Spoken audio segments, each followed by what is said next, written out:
नमस्कार, आप देख रहे हैं ब्लस्टर न्यूज टुडे और मैं हूं आपके साथ मानवी ठाकुर। शुरुआत करते हैं आज की खास खबरों से। उत्तर प्रदेश के मुख्यमंत्री योगी आदित्यनाथ ने कहा, ये विशेष सत्र समाजवादी पार्टी और भारतीय गठबंधन के महिला विरोधी आचरण की निंदा करने वाला विशेष प्रस्ताव पारित करने के लिए बुलाया गया है। कांग्रेस, समाजवादी पार्टी और भारतीय गठबंधन जो अपनी महिला विरोधी छवि के लिए कुख्यात है, किसी भी तरह से इस संशोधन को लागू करने से रोकने की कोशिश कर रहे थे। आज उत्तर प्रदेश विधानसभा का ये सत्र इसी मुद्दे पर चर्चा करने के लिए बुलाया गया है। मैं विधायक दल के सदस्यों से इस चर्चा में भाग लेने की अपील करता हूं।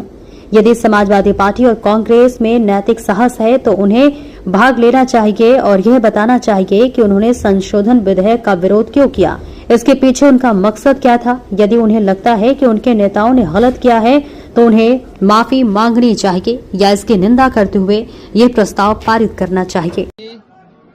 और इंडी गठबंधन के उन महिला विरोधी आचरण के खिलाफ विशेष निंदा प्रस्ताव पारित करने के उद्देश्य से आज बुलाया गया है। ये देख करके हमें आश्चर्य होता है कि गिरगिट की तरह कैसे रंग बदला जाता है। समाजवादी पार्टी का यह आचरण आज यहां देखने को मिल रहा है। जो जन्मजात महिला विरोधी हैं, जिनके रग रग में नारी का अपमान है और जिन्होंने हमेशा जब भी समाजवादी पार्टी को प्रदेश के अंदर सत्ता में रहने का अवसर प्राप्त हुआ है, उस समय इनके रहते हुए जिस प्रकार की घटनाएं, बर्बर घटनाएं,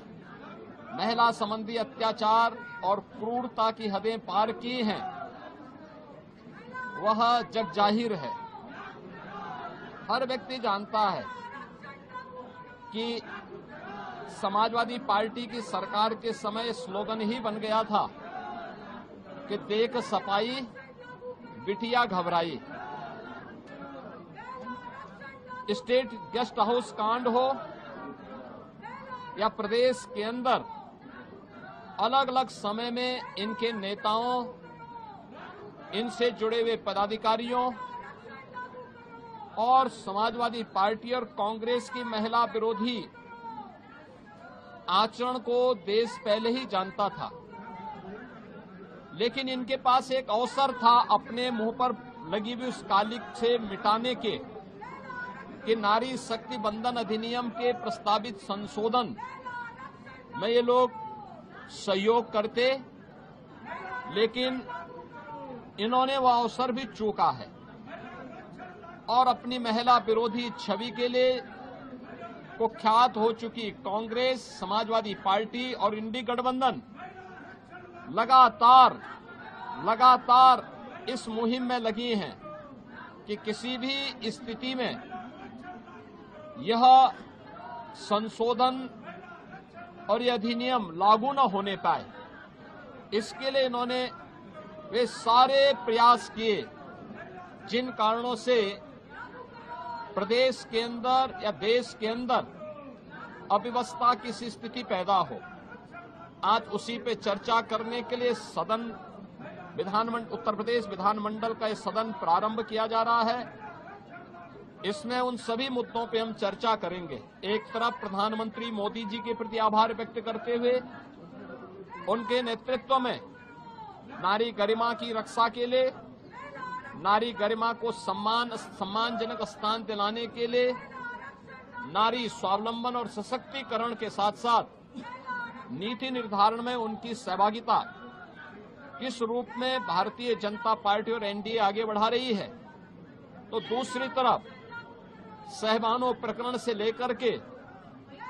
अब तक लगातार नारी शक्ति बंधन अधिनियम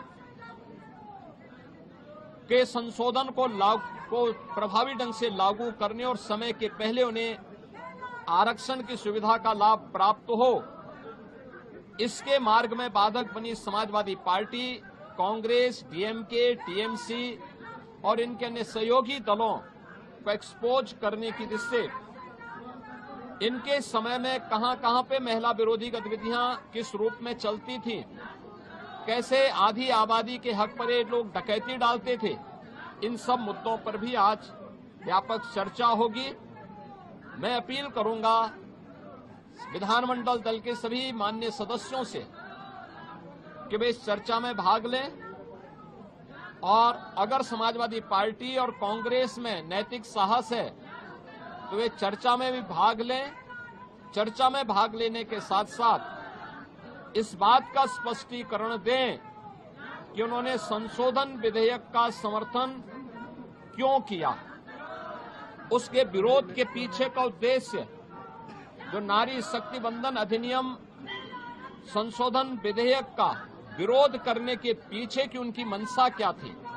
इसके बारे में स्थिति को स्पष्ट करें। और अगर उनको लगता है कि उनके नेताओं ने गलत किया है, समाजवादी पार्टी या कांग्रेस के नेताओं ने गलत किया है, तो उनका दायित्व बनता है कि वे माफी मांगे या फिर इस निंदा प्रस्ताव को पारित करवा करके कांग्रेस, समाजवादी पार्टी और नारी शक्ति बंधन अधिनियम के संशोधन प्रस्ताव के समर्थन में वे लोग यहां पर अपनी स्थिति स्पष्ट करें और उन नेताओं की निंदा में भागीदार बने जिन लोगों ने इस महत्वपूर्ण संशोधन के माध्यम से आधी आबादी को 2029 में प्रस्तावित किए गए संसद और विधानसभाओं में आरक्षण का लाभ प्राप्त हो और उनका राजनीतिक सशक्तिकरण की दिशा के लिए उठाए जाने वाले कदमों से वंचित किया है, उसके लिए दल माफी मांगे और इसी दिशा से आज के इस विधानमंडल दल की कार्रवाई आगे बढ़ रही है। और उसी के लिए